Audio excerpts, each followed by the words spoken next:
ప్రైజ్లార్డ్ ప్రభువైన యేసు నామములో అందరికీ వందనములు. ఇది దేవుని వాక్యం నుంచి నెహెమ్యా గ్రంథం 13వ అధ్యాయము 27వ వచనం. నెహెమ్యా 13:27వ వచనం. కాగా ఇంత గొప్ప కీడు చేయనట్లును మన దేవునికి విరోధంగా పాపం చేయనట్లును అన్య స్త్రీలను వివాహం చేసుకొనిన మీ వంటి వారి మాటలు మేము ఆలకింపవచ్చునా అని అడిగి తిని. ఇక్కడ చూస్తే దేవుని యొక్క చిత్తం నుండి చాలాసార్లు తొలగిపోయినారు. ఇక్కడ రాయబడిన మాట ఏంటంటే 23వ వచనంలో ఉంది, ఆ దినములలో అష్టోదు వారు అమ్మోను మోయాబు సంబంధులైన స్త్రీలను వివాహం చేసుకొనిన కొందరు యోధులు నాకు కనబడి. ప్రియమైన వాళ్ళ, దేవునికి ఎంత దుఃఖము కలిగించే పరిస్థితులు ఇక్కడ ఎవరు చేస్తున్నారంటే యూదులు. ఈనాడు దేవుని సంఘాన్ని ఎవరు నష్టం చేస్తున్నారంటే క్రైస్తవులు. దేవుని సంఘంలో ఉన్నోళ్ళే, వేరేళ్ళు ఎవరు కాదు. రక్షింపబడ్డోళ్ళే, నాజీరుగా ప్రతిష్ఠితంగా ఉన్నవారే.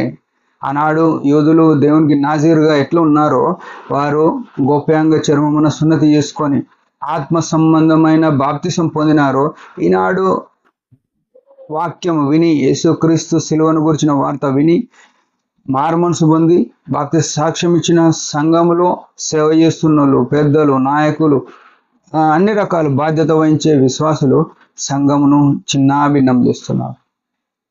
ఇక్కడ వారు ఏం చేసినారంటే అష్టోదు అమ్మోను మోయాబు సంబంధులైన స్త్రీలను వివాహం చేసుకున్నారు కొంతమంది. వారేం చేస్తున్నారు, కీడు చేసిన వాళ్ళ మాట వినాలని ఇక్కడ ప్రయత్నం చేస్తున్నారు. అందుకే 27వ వచనం అంటాడు, కాగా ఇంత గొప్ప కీడు చేయనట్లు మన దేవునికి విరోధంగా పాపం చేయనట్లు అన్య స్త్రీలను వివాహం చేసుకొనిన మీ వంటి వారి మాటలు మేము వినాలన్నా అని అడిగారు. అంటే అన్య స్త్రీలను వివాహం చేసుకున్న వాళ్ళు ఏం చేస్తారంటే దేవుని కార్యకలాపాలలో లేకుంటే దేవుని చిత్తములో దేవుని పనులలో వారి యొక్క ప్రమేయము దూర్చబడుతూ వచ్చింది. ఇక్కడ ఉంది కదా 26వ వచనంలో, ఇటు కార్యములు జరిగించి ఇశ్రాయేలీయుల రాజైన సొలొమోను పాపం చేయలేదా? అనేక జనములలో అతని వంటి రాజు లేకపోయినను అతడు తన దేవుని చేత ప్రేమింపబడిన వాడు ఇశ్రాయేల్ అందరి మీదకి రాజుగా నియమింపబడినను అన్య స్త్రీలు అతని చేత పాపము చేయించలేదా? చూడండి, అన్య స్త్రీలు వివాహం చేసుకున్నాడని బట్టి పాపం చేసినారు, సొలొమోను విని చేసినాడు అని చెప్తున్నాడు. అయితే ఇక్కడ వివాహము చేసుకునే విషయంలో జాగ్రత్త పడాలి. ఒకటి, మనము లోక సంబంధులతో స్నేహం ఉన్నామా జాగ్రత్త పడాలి. రెండో విషయం. మూడో విషయము, మనము అట్లాంటి స్థితిలో ఉంటే దేవుని సంఘంలో మనం అధికారం చేయడానికి అస్సలు వీలు పడదు, చేయొద్దు. ఈనాడు చేస్తున్నారు.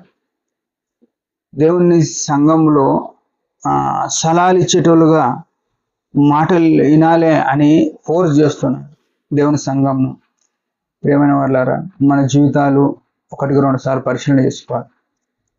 మనం ఇట్లనే ఉన్నామా లోక సంబంధులతో? లోక సంబంధమైన వారితో సంబంధం కలిగి ఉన్నప్పుడు దేవుని సంఘములో నాయకత్వము లేకుంటే దేవుని సంఘంలో పరిచర్యను మనము లీడ్ చేస్తామని, రూల్ చేస్తామని ఎప్పుడు కోరుకోవద్దు.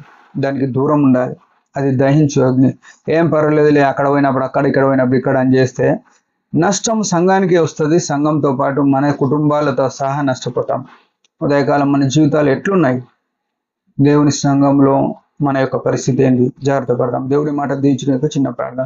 పరమ తండ్రి యేసు ప్రభు నామములో వందనాలు. ఉదయకాలం ఇచ్చిన ఆశీర్వాద బడి స్తోత్రములు. నీ సన్నిధిలో మా ప్రవర్తన జాగ్రత్తగా ఉండునట్లు, మా సావాసము, మా వివాహాలు అన్యజనులతో ఏమాత్రము రాజీ లేకుండా ఉండగలట కృపణీయమని యేసు నామములోనే ప్రార్థిస్తున్నాం తండ్రి.